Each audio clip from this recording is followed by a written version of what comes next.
I'm taking my covers off, y'all. So we're going to talk all about that. And we're still connecting the dots. We are live. Hey, flower friends. Y'all got a little row cover on your mind today? I think we all do.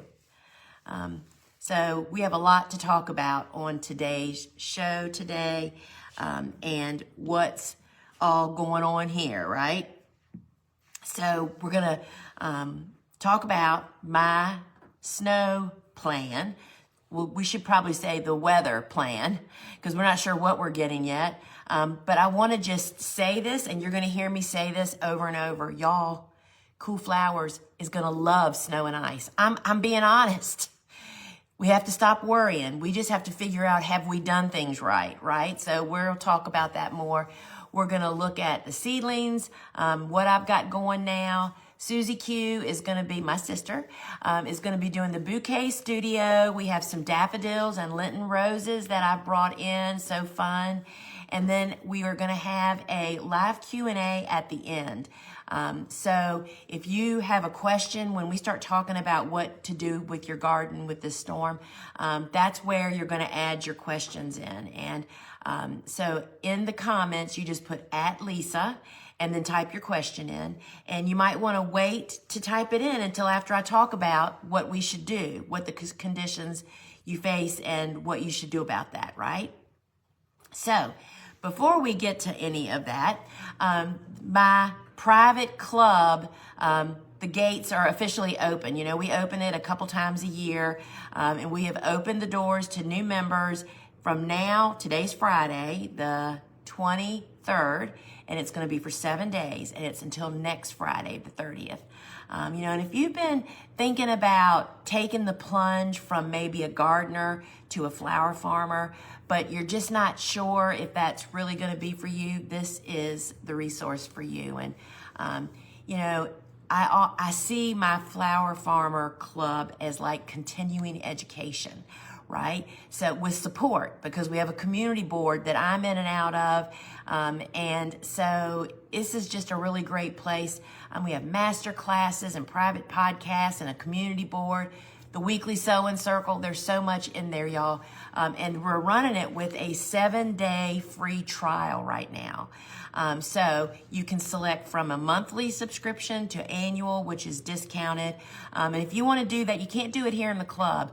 You just, after the show is over, head over to thegardenersworkshop.com, and at the top of every page in the yellow banner is the link where you click. And I would love to see you over there. And it's really, there's challenges. Oh my goodness, y'all. There's all the master classes that have been done. It's an amazing resource. So consider this my personal invitation that I would love to have you guys over there. So before we start, I want to first thank everybody for sharing about our show. We know that y'all are doing it because we have so many people that are new every week. And you can do it if you're in the app. Right down here at the bottom, there's a button with an arrow on it, and you can invite your friends to come. And I totally love this, how we get most of our referrals from y'all. And thank you so much. So a little bit of housekeeping, especially for the new people. Please, when you're placing an order, double check your email address and your phone number. Check for typos. We can't send you tracking tickets. And in fact, the UPS won't even take them with an incorrect email address. So please be sure that you double check that. And if you have just happened upon us in social media, I am so glad you're here. I want you to know that we have an app. This is what it looks like. It's free, y'all. You can see everybody in there chatting and talking amongst themselves. You can get it by heading over to your phone's app store, search Gardener's Workshop, and 2 apps are going to come up. The Learn app and the Shop app. The Shop app is the one that you want. It's free. It'll take you 60 seconds to do this. Download the app and then jump inside, and that's where you're going to find me. Because when you're inside, you can participate in the giveaway. You can submit questions. And we can't see your comments when you're on social media. But most importantly, when you're in the app, we have special shipping rates. And so those are, if you do a seed packet only order, meaning if you only order seeds, we pay the shipping. And if you, we have a cap on product orders. If it doesn't matter how many items you order, you only pay $11.95 shipping. And we do ship to all 50 of the United States. Now, these special shipping rates are only available here in the app. It's not possible to do that on our website. So be sure you check those out and get the app. Now, frequently we sell out of stuff here in the app because our app and our website do not talk, y'all.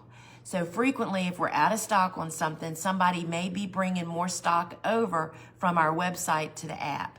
So by hitting that get notified when it's back in stock, that simply means you'll get a little ding on your phone. So I would do it if you want the item.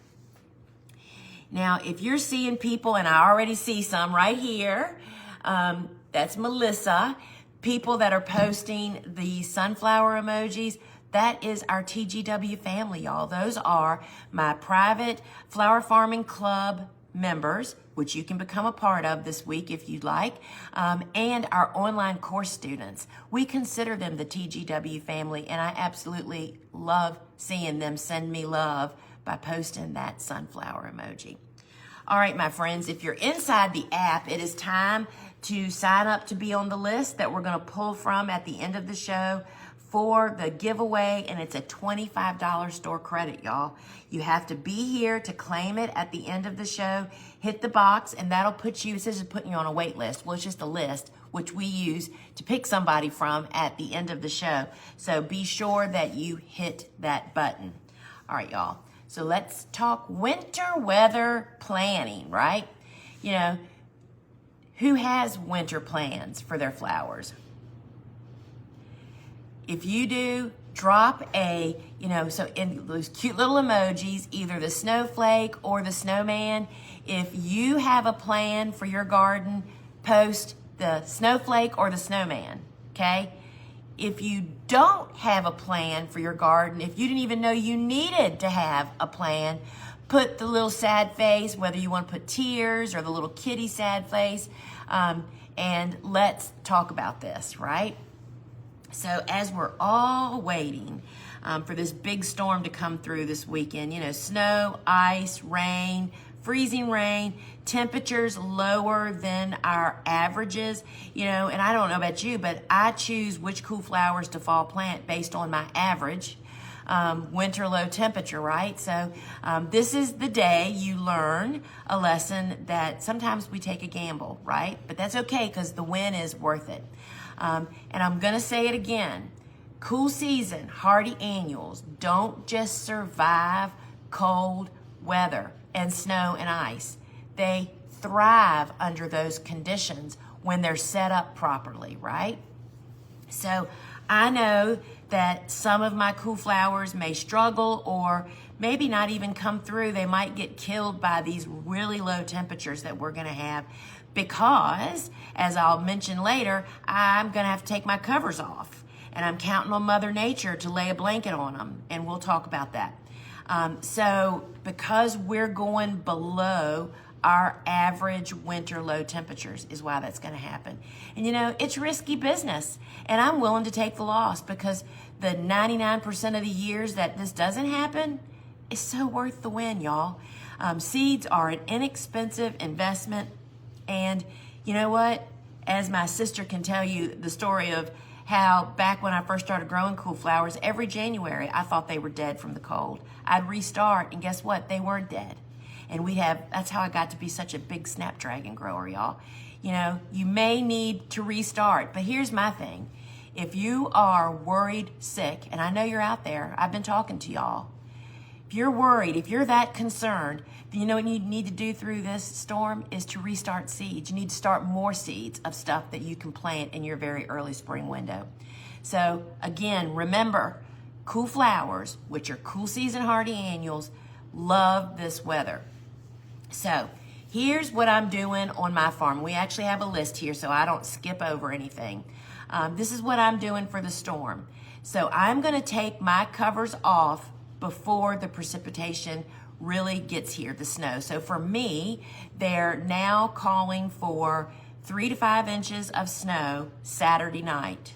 So Saturday during the day, Andrew and I are going to be taking the covers down.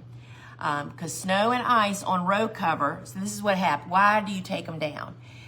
Because these little low tunnels that we make out of little hoops and the lightweight row cover are not made for snow load. It smashes them. And when you smash them, it does a couple of things. First off, all air circulation stops. Secondly, the freezing cold is now in direct contact, smashed on your plants. And that freezing weather, cold temperatures, is going directly to the plant cells, and it's going to totally destroy them. And that's what turns them to mush. That's the big problem. That's why you can't leave smashed tunnels with frozen ice or snow on top of them and expect your plants to live, right? So it smothers them. So look at your weather forecast and decide if row covers need to go inside, and this is why. Or whether you're going to leave them in the pathways or you're going to take them up and take them inside. Because of the frigid cold temperatures that are following this snowstorm, right? Following the snowstorm, I want the option to recover my beds because I can't count on that I'm going to get enough snow or ice to coat my plants, which will protect them, y'all. It's not going to kill them. They love that cold. I can't count on that I'm going to get enough that it's not going to just melt away quickly and then my plants are exposed. So I'm taking my covers down before the snow starts on Saturday. We're just going to ball them up, bring them in here, and put them in a corner so they aren't frozen. So I literally, if I need to, if the beds melt and all of a sudden my plants are exposed to, 15 and 18 degrees next week, I can put my row covers back up. And it's going to be cold for a long time like that here. That's why I'm so concerned about it. We leave the hoops and the anchor bags out in the garden. So you're just taking the row covers up and bringing them in where they won't be frozen. And even if they're wet, we're going to just roll them up, bring them in here and pile them. Don't worry about them being wet. They'll be fine. Don't worry. You haven't got to dry them. They'll be fine. Okay? So then what am I going to do after the storm? I'm going to be watching the temperatures. I think I will forecast. My husband doesn't agree with me on this. I think that on Sunday it's going up to 39 and they're calling for rain. See, I think that that's going to wash the beds off. It's going to wash what little bit of snow we've got and the ice off of my plants, which means they're exposed. So Sunday afternoon, I could be putting row covers back out, right? But if you have the people that are so worried about 12 inches of snow, y'all, that's like a down comforter just cuddling and snuggling your cool flowers. That's the best thing that could happen. Totally covered in snow is perfect. That is protected. Because that way when the temperatures swing, they are totally covered. So row cover and winter weather do's and don'ts. Row covers provide about an extra 4 degrees of protection. Not a whole lot to count on, but they do. Can double up row covers for more protection, and we do that. I have double covers on my beds currently because we've been going so much lower than our average. Particularly, like for me, the plants that I'm worried about my Ami green mist. I'm going to be worried about my Carthamus, my Billy Balls, because I'm right on the edge, right there. It's like I am right where they are winter hardy. So we'll see what happens. I use it off and on during the winter just to help protect from these swings and the winds, right? And deer and those types of things. I do use anchor bags to hold down the row cover. That keeps from ripping it. I watch the weather and make a plan. Y'all don't obsess. Start seeds or read a gardening book or watch a course you have. Do something beneficial. Because fretting changes nothing, y'all. But make a plan to look at the weather 3 times a day. Set your alarm. That's the only time you look at it, right? Know where you will store your row covers when you do need to bring it in. I already know exactly where mine are going to go. Leave the row covers up if you aren't getting any frozen precipitation, meaning ice or snow, because it just keeps them cozy. And I want to say again, you have to trust the cool flower process, y'all. This is the whole point. They will love and take this weather. The only big question we have in our minds is, did I plant only those that survive my winter in the fall? And did I, when do I take the covers down? Because the covers are not of nature, right? The snow is what you want to coat your plants to protect them. You just have to know when to take your covers off. So we don't use row cover in snow and freeze and rain. Snow is a much better protector than our row cover is. So don't take down when wet. So, I suspect that my covers might be wet when we take them. But they rip easier, they're harder to work with, so just be aware of that. We're going to take them down Saturday morning, and we're cold on Saturday. I think we're in the 20s. But it's easier dry than wet, but it's not impossible. And, y'all, you need to have enough row cover. I realize I'm sorry for anybody out there that doesn't have any row cover right now, but count on Mother Nature to take care of your stuff. Right, this is an insurance policy, so order early and have enough. It's just a tricky balance between low temperatures and wet weather, y'all. And this hasn't happened in several years.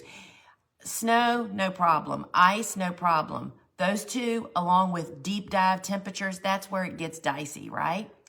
So I want to remind everybody that in Seed Talk, one of our podcasts, episode number 114 talks about row covers, and 124 talks about winter storm prep and the aftermath. So that might actually help you.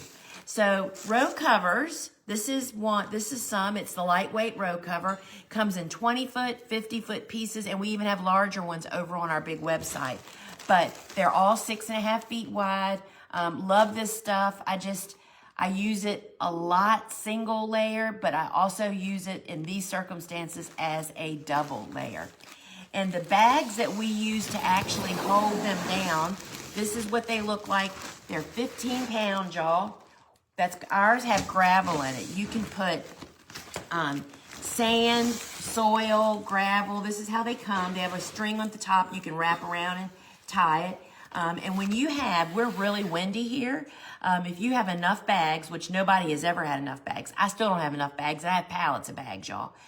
Always get them when you can, because if you have the appropriate number on your row covers, it will hold them down even in windy conditions. 10-pack, 30-pack, they're available several different ways.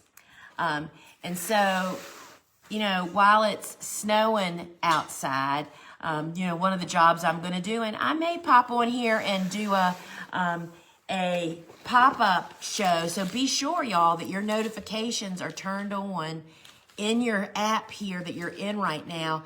So if I decide to go live filling out my calendar for my farm, you'll get notified, right? So what am I talking about? This is my big calendar journal, y'all.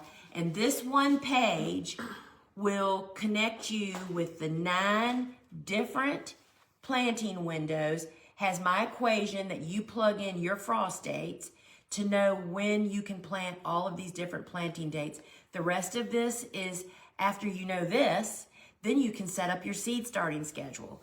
And you customize this to your location. This is not for any specific place. All my directions, the guide is included. It's $39.95. We still have calendars available. And this is what... It's good for any year. And it's good for any year. Thank you, sister. There's no dates. You fill the dates in. It just says 2000. So you can use this up to the year 2099. And each day, if you can see, this is one day, y'all. It has plenty of room. Each month has additional tips and reminders that I have put on there. And that instruction page that I just showed you has a QR code on it. That's what a QR code is, y'all. And you scan it with your camera, and that takes you to a web page that we have. And there's 2 things on that web page. One is my seed starting worksheet, which is like 6 or 7 pages long. It's got all my favorite flowers. When you know your planting windows, you've filled out, you've done the math, and you've marked your calendar when you're supposed to plant, then you sit down and select the flowers you want to plant. And this tells you how many weeks in advance you need to start the seeds So you'll have them ready to plant on your planting window. It's amazing, y'all. It'll just guide the way. But you know what else is on that page? I did a workshop going through those 9 planting windows. You don't have to do it by yourself, friend. You can watch the workshop and I will guide you. Did you tell them what's in there? Oh, so in here, this is a little package we put inside there. It's my favorite pencil and a piece of jute string to tie your pencil to your calendar so you never feel the need to write on it with a pen. We only use a pencil. Now, so the calendar tells you when you plant different plantings, succession plantings, right?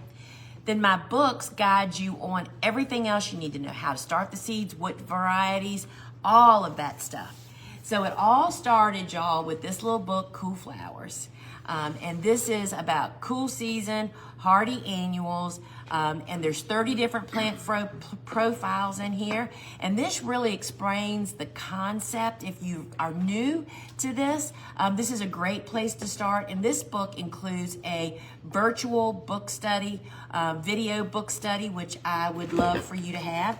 So that's Cool Flowers. And then kind of the next jump up, if you are really want to grow more flowers, maybe bringing them all together for a 3-season cutting garden, that is the Cut Flower Handbook. It has 66 flower profiles, 41 cool, 25 warm. It'll take you through how to set up your garden, how to make it work, low maintenance. It has all the steps you need to follow, and then it has all of these plant profiles.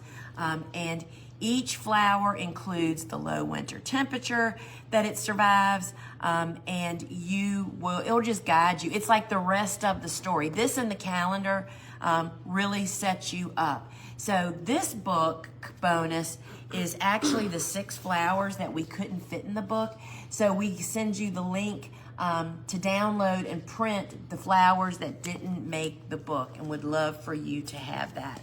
All right, so that's the Cut Flower Handbook. And then my book, Vegetables Love Flowers, y'all. This one also comes with a video book study. This is really a lot about my gardening style and philosophy of how your garden really needs flowers to bring in the pollinators and beneficial insects, why to grow flowers, how to grow and keep a little cutting garden in your vegetable patch. And so this one really is like, especially if you have a vegetable gardener in your midst and they just don't understand why would they ever give a square foot to a flower over a vegetable, this book will change their mind. Love this. So this is really about dropping a little cutting garden in the midst of a bunch of vegetables, and would love to sign one of those for you too. All right, sister, why don't you talk about these? All right. Hey guys, this is our Hori Hori. I call this the rock harvesting tool. And it is, you can see it's dirty, we've been using it. It is serrated on this edge and the metal goes all the way down in the handle. So you can use this to pry a rock up, or what we love to use it for is to make a hole for a 2-inch soil block. You just push this in, put this in, pull back and drop your 2-inch blocker right in the hole, and it makes the perfect size hole. But this is just a great tool to be digging in the garden. You can separate perennials and those kinds of things with it as well. And it is $46.95, and it is a forever tool that you'll be, willing to your relatives when you're done. It'll outlast all of us. Next we have our shear and pouch, and this is what my shear and pouch looks like. And the great thing about this is this clip, and the clip goes on my pocket, not on a belt, and it's a better location, easier to grab it here and put it back. And we've had them forever. The shear is actually a bonsai shear, and it has a little spring in it. It makes it really easy on your hand, easier than some of the bigger shears that we used to use. So you see the spring there, it's just really easy to use. We cut sunflowers with this. We cut a good sized woody. I was cutting some woodies today. I cut some wax myrtles to go on the display, and they're a pretty good sized woody, and this just cuts through it like it's nothing. So the shear is just the best one we used all the time. We've had these pouches for a long time. You won't lose your shears. As soon as you don't take something with you to put it in, you set them down in the garden, they get lost, and you till them up a few years later. We've done that too. So the sheer and pouch together is $57.86, and I believe they're also sold separately in the app if you wanted just one of them. Sister, there are so many emojis in here, y'all. I'm looking at the comments while she's talking. I love seeing all those snowmen, but I'm telling you, the little tears, y'all don't worry. I'm telling you, it'll be fine. We're gonna get through it. So next we have our hand hose. These are our Japanese hand hose. We love these tools. This is a left hand, this is a right hand, so you need to pick for whichever hand you are, or one for each hand. You can do twice as much work, but these are super sharp, nice point, and you simply put this under the soil about an inch or so and pull it through the soil like you're cutting a stick of butter in half, and it gets rid of all of those weeds in that top inch and so of soil. Doesn't bring up a lot of weed seeds. Once you've done this a few times, all of the seeds in that top few inches of soil have been germinated and you've extinguished them, so you don't have any more of those pesky weeds in that area. If you do it like this and pile up soil, guess what? You're just exposing more and more weed seeds, which then will germinate and you'll have more weeds to take care of next time. You also use this big end for big weeds, those big clumps of grass that are hard to get out of spots. We use the big end. You can also draw a trough to plant seeds in. We just find it's a great multi-tool for anyone that farms or gardens at all, and if you have a yard. And they are $29.95, and it'll ask you if you want a right-handed or a left-handed one.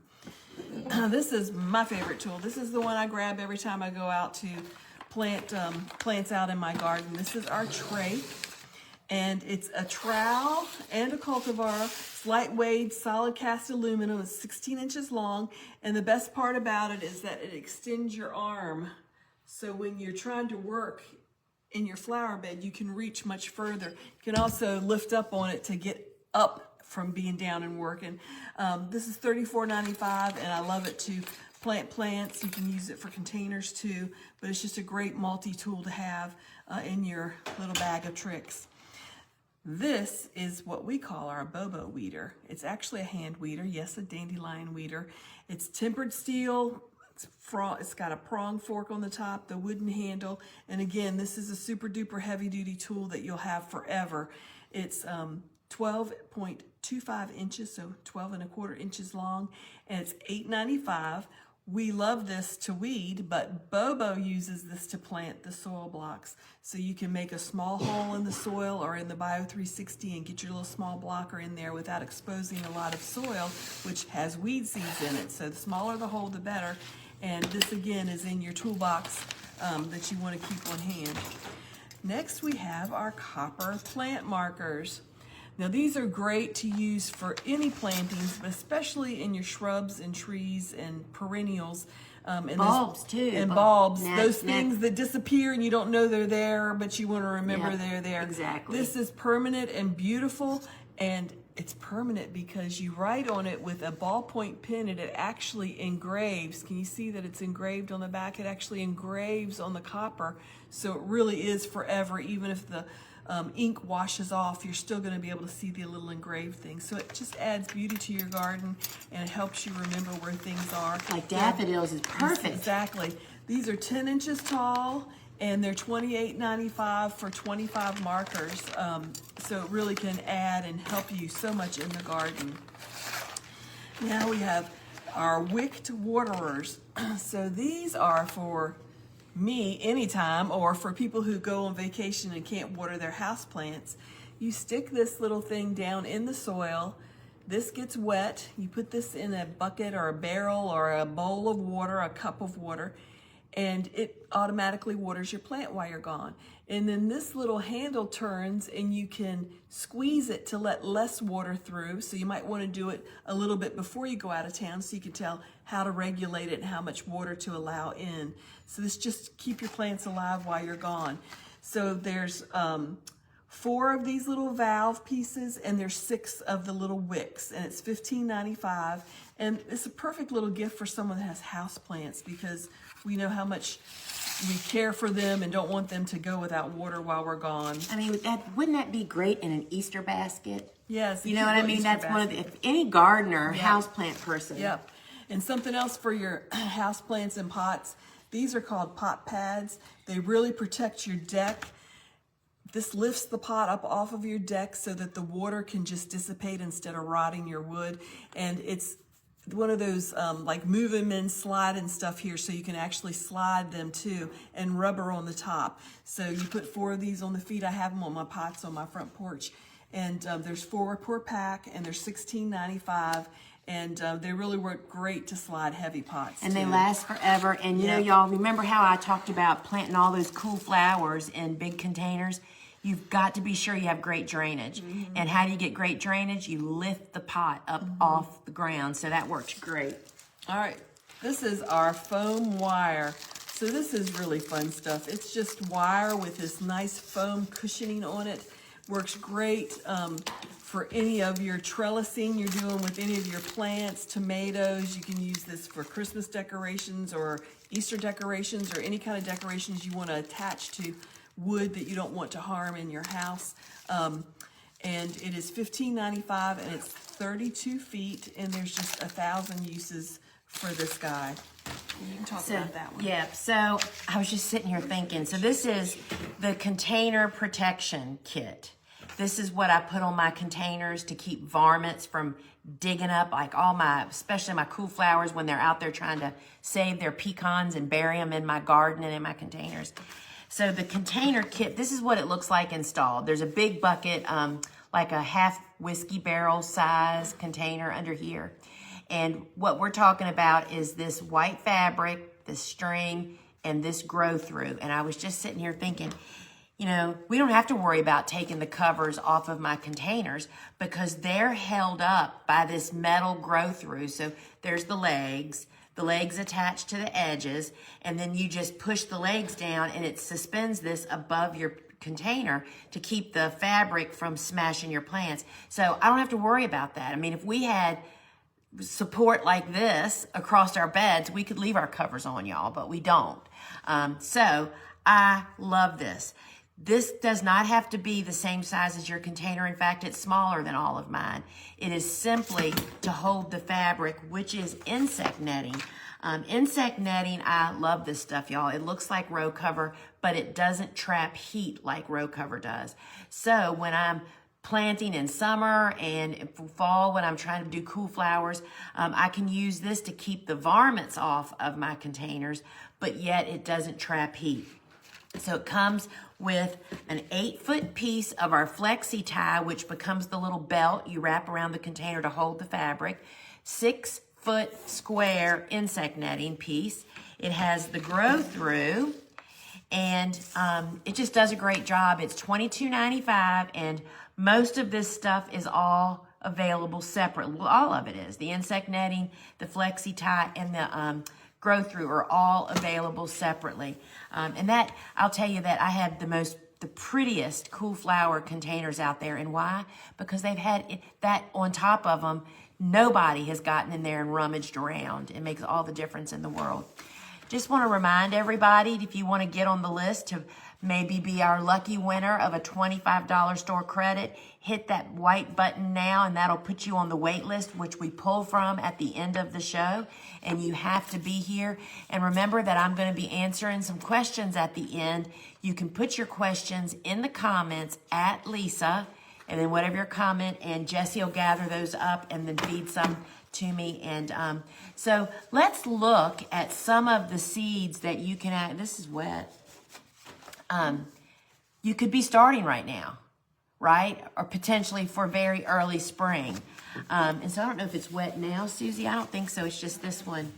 Yeah, because that was, anyway, sorry, y'all. These are all great candidates for you to start now for very early spring. And I don't know about you, but for me, that just brought me great peace knowing that I had more flowers coming just in case I needed them. So the first one up is one of my favorites. It is the Rose Madam Butterfly. So all of the snaps that I'm going to tell you about today are group 3 and 4. And what that means is that they bloom a little bit later than groups 1 and 2. And since we're planting them in very early spring, we don't want to plant the early bloom ones. We want them to have time to grow up. So that's the Rose. Absolutely love that one. And look at this. This is the Madam Butterfly White. I mean, you can see the ruffles. It's just, I just love Madam Butterfly. And we've grown a lot of them through the years, and I just absolutely love them. And y'all, this is the mix, and the colors are just scrumptious. And so the difference between Madam Butterfly is she has a ruffle in the middle instead of the classic chin that the Snapdragon has. So Madam Butterfly is a great one. Then the Potomac, which is a classic Snapdragon, comes in all the different colors. It's a mix, and it is, I think, group 4, so it's a later grower. Those bloom are triggered by longer days. That's how that all works, y'all. And then here is just one of my favorites. I love Opus. Look at those colors. Great bicolors, but it also has solid colors. So it's just a great mix. You get a little bit of everybody. Here's that apple blossom. That is a great one, and that is Opus Mix. And this is the first Snapdragon I ever grew. It's an old classic heirloom. It is Rocket, which is a classic in the cut flower industry. It's got all those great colors, tall, big blooms, and it's a later bloomer. And when I say later, it's all about for your timing. It just, of the group of snaps, it's at the end of the bloom time instead of at the beginning. All right, so then we have, so those are some snaps that I would consider to start right now. Here's some other ones that are just great, very early spring. This is a Mobium, y'all. This is like a cross, it's like a feverfew and a straw flower got together. They're small, like feverfew, but they're papery like straw flowers. Love this one. There's lots of blooms on a stem. It's a great bouquet filler builder. You love a Mobium, sister? Mm-hmm, yep. Bouquet makers love this stuff. Stiff stems. And stiff stems. Look at this. This is Cerinthy. A lot of people don't know about this, and it's supposed to have white spots on the leaves, y'all. This is a great foliage. I use it before it ever blooms. It is just a great foliage. Love that one. And these cards really do stick together. Then we have Feverfew. Feverfew is a great candidate for very early spring. This is the Tetra White Wonder, which is probably the hardiest, not the hardiest, they're all great growers. This is the most prolific, I will say. And so this is a really great one. So Feverfew is one that you could start, and we actually succession plant Feverfew. We do fall, we do very early spring, and then I do another planting or seed starting 4 to 6 weeks after we plant it. So this would be a good late comer. You know, I mean, you can have time to get seed and still start it. And look at this one. This is Feverfew single. Love, like little baby daisies, y'all. Love it. And then, oh, this is my favorite, Sunny Ball. It's yellow. I mean, this just makes everything look better in a bouquet. And it's a solid color. And it has a tight little head. It's just so easy. That's what makes me love a flower, y'all. It has nothing to do with like maybe how beautiful it is, because they're all beautiful. It's how useful they are. And speaking of useful, Lambada. If you're not growing this, you still have time to get it. This is the best. It's a bee balm. Doesn't look like any other bee balm. We love it. This is completely bloomed out. I love to use it before it gets any color. It is really fun. And the bumblebees adore it. And y'all, you know, this is our 250th anniversary this year for America. And so we have to be thinking red, white, and blue flowers because it is on people's minds. Look at this one, Pincushion Fire King. The very early spring planting, if you keep it cut, you're very likely to have for 4th of July. At least I would be. And then we have the triple berry mix, which is great. It's got the red, then the white red, and then it's got the dark black. That's just a really fun mix, y'all. That is really fun. And you know, Pincushion gets super tall for us. Look at this one. Another 4th of July celebration, Blue Cockadee. Our fall planted Pincushion is shoulder height. The ones I plant in very early spring are hip height. So they do really well. And then look at the white. So you got red, white, and blue in the Pincushion. Love that. And of course we have Queen Anne's lace, y'all. This is Dara, and it comes in all these different colors. It's a mix. It's a strong grower. It is great for beneficial insects and pollinators, as well as bouquet making. Really love that one. It's a great candidate. And one of my favorites, y'all, Status. Status Fresh is a great bouquet ingredient. Look at all these great colors. Most of these colors are available individually also in the app. And then, y'all, this is one that is flying off the shelves here. This is Cress Green Dragon. And it is, you can almost see in this picture. So there's flowers at the tip, but look at the seed pods. That's what we're really waiting for. This actually was a little too early. That's, I think, the first year we ever grew it and we weren't sure. But what you're looking for is all these little green seed pods. They are amazing. And next one, we can't find the card for Helenium. Oh, Helenium. I saw that one. Helenium, which I don't have a card for it. Helenium is a late summer bloomer, so it is perfect for very early spring planting. Some places, Helenium can be a perennial, but it's not a long-lived perennial. It is like 25% survival rate year to year, so we just grow it as a hardy annual. It is an amazing filler. So the Helenium Red and Gold is definitely a keeper. And then this one, y'all, is Carthamus. We may be actually starting some of that this week because I'm worried about it in this temperatures. And I actually use this before it even blooms. See up here where you don't see any color? It is amazing foliage. And this is what the bloom looks like. So those are ones that I would say I would be starting all those. If I was worried, I wouldn't worry. I'd spend my time, you know, spitting on a toothpick and sowing seeds, right? All right, so it looks like I'm soil blocking, y'all. So how would I start them?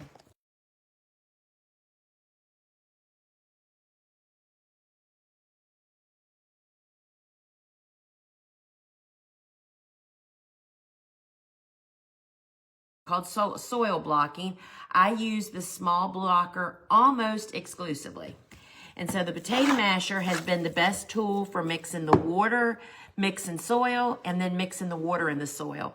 I get a little pile, and then I just drive the blocker down a couple of times just to make sure the chambers are nice and full. Strike off the bottom. And we use trays with no drainage holes, and that means you can actually do it anywhere anywhere in your home, which was the whole point. When I started, I didn't even have this building, y'all. I did all my seed starting in my bungalow house, in my kitchen, my pantry, and my cellar. So space and watering issues were of a premium. No water drainage. You just squeeze the tool, and we just made 20 little containers, y'all. They get sown in this container. They grow up in this container as I'm getting ready to show you, and that's what gets planted in the garden. On occasion, I do bump some up. Tomatoes, peppers, eggplant, and eucalyptus are pretty much it, right?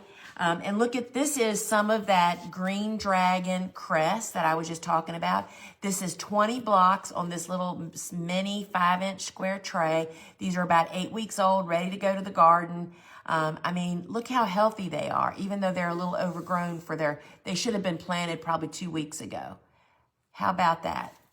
And Suzanne can have those other 2 trays I think I should show, right? How to water. No, it's not telling you. Oh, sorry. Getting ahead of myself, y'all. So, this is the soil block. This is what a new one looks like, y'all. We import these from England. They come from the Ladbroke Company, who is the original maker. And we, so is this the kit? Nope, just the soil blocker. Just the soil blocker. So you can buy everything I talk about separately or together. Here is the soil blocker. It's $39.95. Is that right? Yeah. And that's all right. I just don't count on my memory for anything, y'all. I'll have to put the kit in the show, so they'll have to look for it when you get to it. Okay. So this is the soil blocker. Now, the deal of the day, you're going to have to go look in the app. You can't go in and, you can't? No? Okay. So the deal of the day did not get added to the show, but it's in the app. And it is the Soil Block Maker DIY kit, y'all. That means you make your own blocking mix at home. And let me show you what it has in there. So it includes the small blocker. It includes the seed pan that I put my seeds in to sow from because there's no static electricity. And it includes the nutrient. So this is green sand and rock phosphate powder. That's the key thing. This is enough to make 12 recipes. You add your peat moss or cocoa fiber and compost sifted, and this will make 12 recipes. So this is a way that a lot of people choose to do that want to make their own soil at home just to save on shipping and stuff. This is 20% off. It is normally $58.76, which is a deal because it's a bundle, but now we have it 20% off through Sunday at 8 a.m. Eastern time. It's $47.01, y'all. And we'll send you the blocking recipe and the instructions, but the recipe is always right here on the front of the package. So this is, where's my bell? I was supposed to ring it. Deal of the day, y'all. I'm not a very good bell ringer. And if they go to the home Yeah. button at the bottom, the deal is right at the top. So on your app, I'll show you on mine. I'll get out of the show everybody how they can get it. So if you go, this is the app. If you just go to home, look, it's right there. That is the deal of the day. So it'll be real easy for you to actually find that. All right, so let's look at, I showed you that reusable, the trays that we use with no drainage holes. We have lots of different sizes because you always want to use the smallest size tray possible to make the use out of your heat mat and grow lights and such. So this is the mini, that holds a set of 20, it's $1.95. All of these are available in 25 packs also. This is the small that holds 2 sets of 20. And it's a 5-pack for $2.95. And this is the large, which holds 3 sets of 20. So this holds 60 of those little blocks to grow up your plants, y'all, in such a small space. So all of those are also available. This is reusable foam. We do not intend for you to throw this away. We use them for years like this, right? So I'm frequently asked, do cool season hardy annuals need a seedling heat mat? The answer is yes. They definitely need a change of warmth to know when they're supposed to sprout. However, we don't want them quite as hot as we do our warm season stuff, right? So this is the mat. It has a built-in thermostat. It stays plugged in 24/7. For cool season, I just simply place a cookie cooling rack on top of my heat mat, and that just cools it down a smidgen, but that 24/7 of warmth just helps your cool season hardy annuals to actually, oh, there you go. There's a cookie cooling rack. It just gives it a little buffer so that it's warm, but it's not hot. And so that is $39.95. Now, we love our long spout watering can because we love it for watering soil blocks, watering flower arrangements, and it's even great for people that have house plants that just want a cute little watering can that they can leave out and not have to put away. So this is one of our bigger trays, which you can find over on our website. This is blue cockadee scab pincushion flower that we just saw. And I'm going to show you how I water. So notice when I place blocks on the tray, I tend to put them all to one side or the other, or one end or the other. And that leaves this nice big well here. That's where I pour the water. And so notice that I'm pouring away from my blocks. And I'm going to try not to water my shirt, y'all. I did this the other night and almost watered myself. And so that's where I pour the water. And the point of that you will soon figure out is like, how much water do I put in? Here's the thing. If you put in too much water, so I water, go through my room and water, water, water. Go back to the first tray. If there is any water left standing, can you turn the camera down here? If there's any water left standing, this is simply what you do. First off, notice I'm going really slow, and you can just pour the excess water out back into your can or whatever. And because you just don't want to leave water. And if you go slow, your blocks just don't even slide. And it's okay to leave just a little residue in there, but you don't want water pooling in there. So this is our long spouted watering can. And So here's how I water. I water first thing in the morning. And when I water, all my blocks are dry, right? And so what happens is I water in the morning. They get nice and wet because of the way that I water, by watering, going through my whole room, then going back to the beginning, pouring off excess. But if it's all dried up and they still look dry, I put a little bit more in there, right? I only water once a day. So when I come out the next morning, they've dried out overnight. I water every single morning, and you never leave standing water in the tray, right? Okay, and let me just show you these two. So the first one I showed you was pincushion. Look at these straw flowers, y'all. This is peach mix. How beautiful are they? So all of these are my very early spring planting. All right, next up is Susie Q with the Bouquet Studio. This is gonna be fun. All right, guys. As we have been trying this winter to use things that we find here on the farm, we don't really have a lot blooming, but we did find something. Lisa found 2 things blooming. What we have for you today is the mason jar frog. This like chicken wire on the top, and this just takes any standard size lid. It'll take the larger mason jar too, as long as it has a standard size mouth on it. And you just screw it on, and then you have an instant flower frog that makes precious little arrangements. Get this camera to behave. Put that down so you can see a little bit. So Lisa went out in the garden and found these little daffodils blooming. Aren't they just precious? Steve's grandma planted Steve's those. grandmother, so they were planted a long time ago. Steve's grandmother planted these. And I had Lisa cut some of this foliage for me, because it's great to have a little bit of foliage in there too. And some of these, this one's a little far gone, but it's the tallest one I have. But you can see how it has your flowers standing where you put them. They're just perfect. And if you were to put this in a jar without a lid, without a frog in it, they would all just fall over to the side.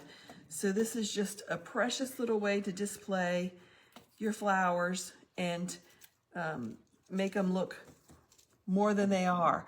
Now, if your little daffodils have this little starting to bud up here, don't worry about them. They're going to be fine in the cold. That's what they live for. This is their time of year. They live through the cold, and they should do fine through the storm, and shouldn't have to worry too much. So we're going to put a little bit of the foliage in the front and around the edges. And this is the perfect gift. I love to give these as hostess gifts if you're going to a party. Great in an Easter basket. Or you can actually put them on the mason jar and take flowers to the person, you know, with the little frog on it. So the chicken wire frog is $8.95, 2-pack is $15.50, and a 3-pack is $21.95. You know, sister, that was a great idea, because you know what I found? All those years we did farmers markets, people are so afraid or think they can't make bouquets. You know what I mean? Yeah, it's easy to arrange. I mean, and to take a little jar with some flowers stuck in it and the flower frog holding them and giving them the whole thing as a gift, that's a great gift. And so another great Eastery thing is some Lenten roses.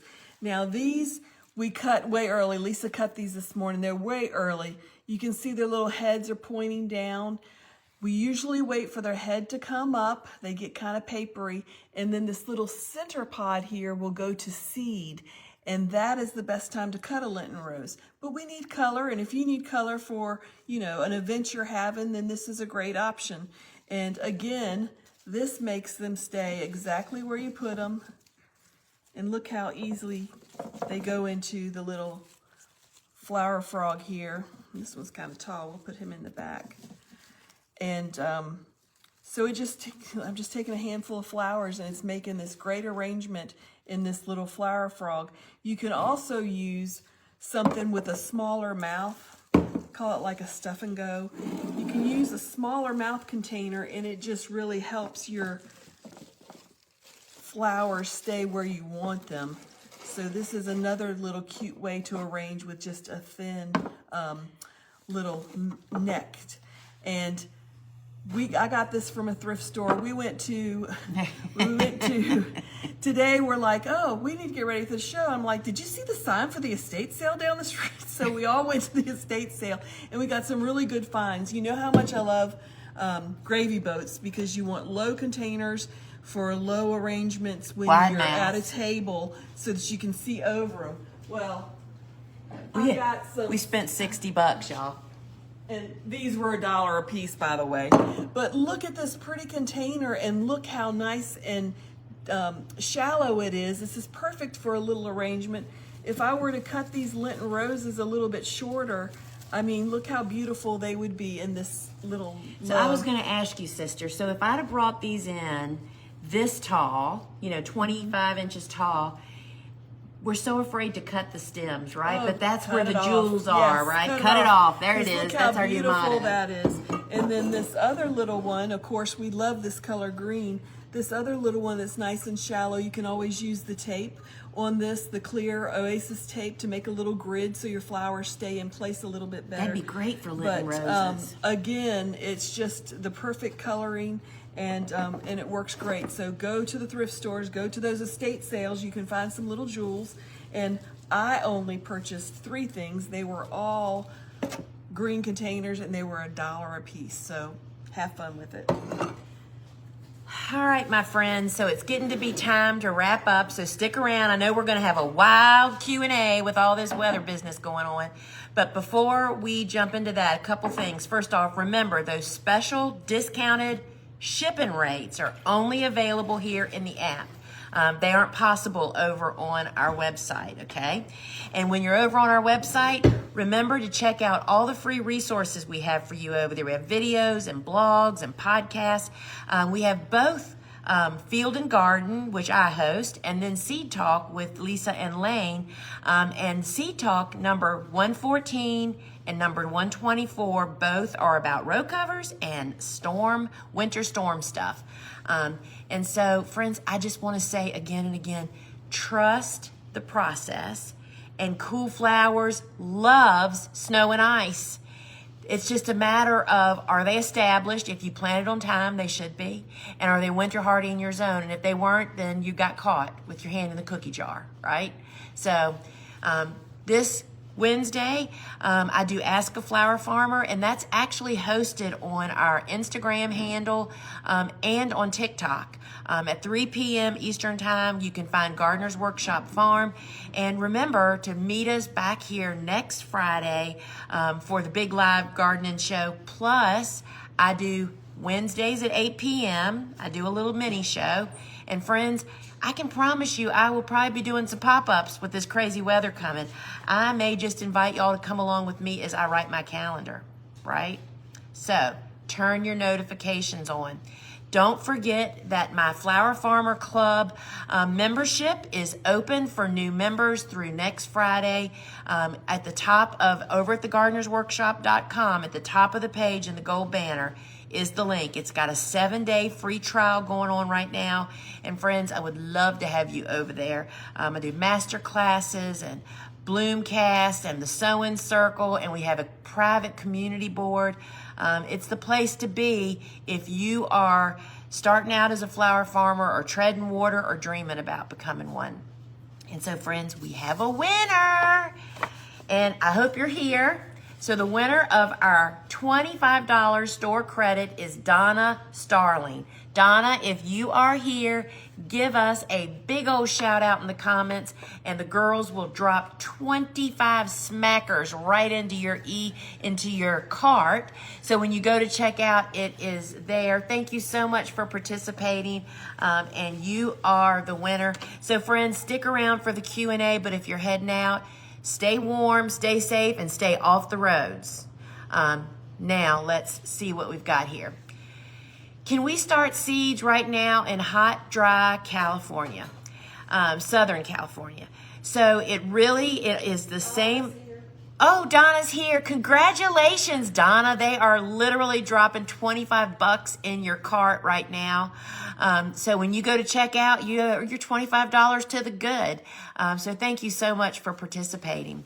So California, your dates for when you start seeds is just like the rest of us. It's based on, I don't know what zone you are or what your frost dates are, and that's why you need to either follow the instructions in the Cut Flower Handbook or on the calendar. It counts you out and it tells you exactly which group of seeds you can start when, and I think that'll help you a lot. Can I use a bed sheet if I don't have a row cover? Do you think it would provide more or the same cold protection? If you are having no precipitation, no ice, no snow, and you have hoops, because you do not want that fabric on the plants. When the frost cloth or a sheet is directly on the plants and this kind of weather comes, it makes the weather 10 times worse because it's going from the cover right to your plants' cells and it is exploding them. I would not use a sheet. There's just a lot of problems with that. We're just getting freezing rain, take off covers. If you are expecting any volume, I mean, a very thin, not very much, 1 hour of sleet and then it's moving on, probably not. Anything beyond that, and we looked here this morning, I have a picture from probably 10 years ago when my whole cool flower field was encased in ice. I mean, it was really kind of beautiful. And it was the best cool flower year I had. I'd lost no plants. So ice can be okay, and so I take my covers down if you're expecting more than 1/4 of an inch of ice. We're just getting ice, take off covers. Again, it's just all about the volume. Because here's what you don't want to happen. You don't want your row covers and your hoops to collapse so that the cover smashes your plants. That's when all the problems start. I have eucalyptus plant from last year outside in a raised bed. It has been covered all winter. We're expecting only ice, no snow. Should I dig it up and bring it indoors? I wouldn't. I was hoping to overwinter it outside. For you, my eucalyptus is outside too, and it was mulched. I cut it down to 12 inches. Then we dumped tons of leaves. I mean, it's like this big mound of leaves all around it and on the ground all around it, like 24 inches. And then it's double row covered with hoops. I'm not taking that row cover down. It's a whole different situation. All those leaves will help hold the row cover up. And so that you're just trying to keep the ground from freezing. So I wouldn't be so worried about snow and ice on that. Zone 8, coastal South Carolina. When should we use your mulch covers and for which flowers? Mulch covers, what do you think that means? Maybe they're thinking the row cover. If you're saying row cover, if that's what you're thinking, the white covers, you're like me, I'm zone 8 also, and I use it not so much for cold protection, but for wind and varmint protection. And it's for any of the cool season hardy annuals, anything I plant in fall, during winter, or very early spring. Is it too late to plant group 1 and 2 snaps for very early spring? I missed my fall planting for window for them. The problem, it really depends on where you live and what your kind of spring conditions are like. And I know it can be different every year, right? But what'll happen is if you start them and plant them, they may just bloom really short because that's their bloom time and they didn't have much growing up time before their bloom time. So only an experiment will tell.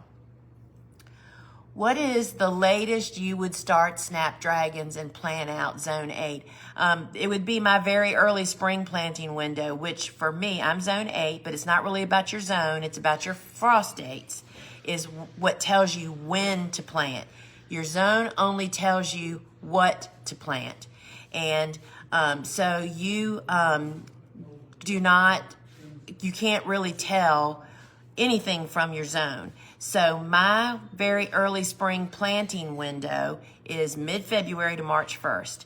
And I typically plant, I think you probably know this, you really should fall plant. Those are 100% better. But you can plant in your very early spring planting window and see what kind of results you get. When calculating your seed starting time, do you go by the planting dates or are you counting the days to bloom plus 30? When calculating your seed starting time, do you go by the planting dates? Yes. So on the big calendar, the first thing you always first need to know is when are you supposed to plant. That tells you when you're supposed to have a plant ready to go in the ground, right? And then that the worksheet that comes with the calendar actually tells you, okay, I want to plant, let's just say a snapdragon. And I'm guessing at this because I don't memorize this stuff. I want to plant a snapdragon and I'm supposed to plant it February 14th, 15th or mid-February. I look at the worksheet and it'll tell me start X number of weeks before you want to plant it. That's how you figure out your seed starting schedule. It has nothing to do with blooming. So it looks like, if I'm reading it right, she wanted to know, should she use Bio 360? Oh. When should you use Bio 360 and for which flowers? What a great question. Anytime I'm transplanting, that's when I use Bio 360, which is the biodegradable film. All transplant beds get biodegradable film. If I direct sow, which is only in the fall for me, I don't do it any other time, then they don't have that on. Can we see some of your eucalyptus? Suzanne, yes. Go. There's 2 trays of eucalyptus in there. They're kind of top left. They're tiny, tiny. They're really tiny. Do lupin seeds get planted in small or large blocks? So I did an experiment. You know, lupins will be coming on board. They're not a new cool flower. They're a new cool flower for me. We direct sowed and started them indoors. They both did great. But I had higher success of germination with direct sowing, which of course you can't do that this time of the year. So I use the small block. So here are my eucalyptus. These suckers are tiny, y'all.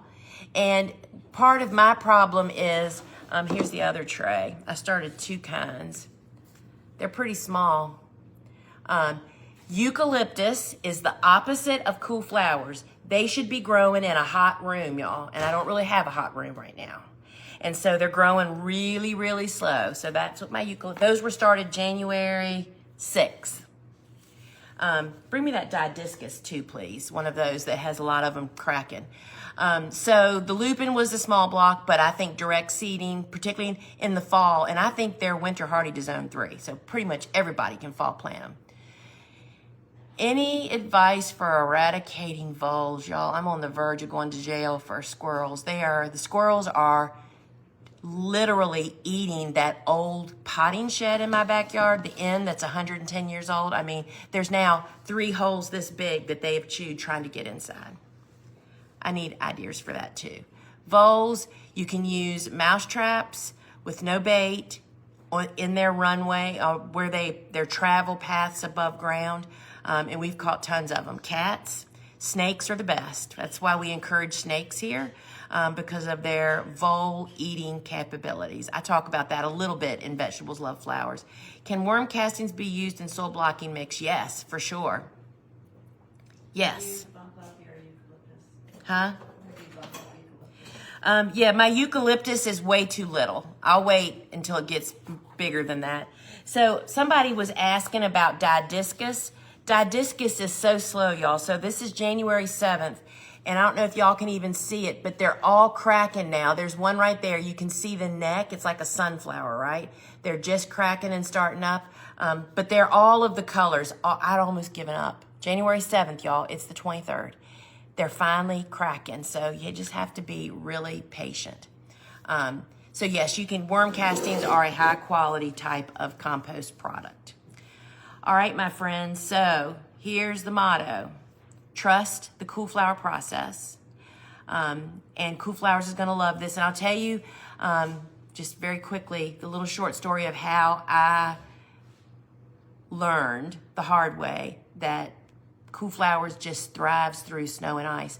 Probably back in 2012 or 13 or 14, I don't know which year it was, we had a storm just like this. We're expecting ice, snow, really, really low temperatures.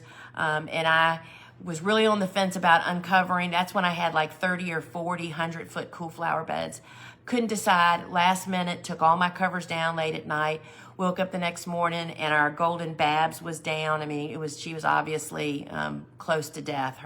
She had a tumor that had ruptured, unknowns to us. And anyway, we had rushed her to the emergency clinic. We had to leave her there. To them call later, and they had to euthanize her without us. The bridges were closed. We couldn't even get back to the emergency. It was horrible. But what that led to is that all of those beds out there were covered in ice and snow I mean, that's when I was in high production. And I was so devastated over my dog and my husband who was so devastated taking care of him. I just didn't even go out there and look at the I didn't even think about cool flowers. It was like 4 days later, I'm like, oh, I wonder if any of my stuff's alive.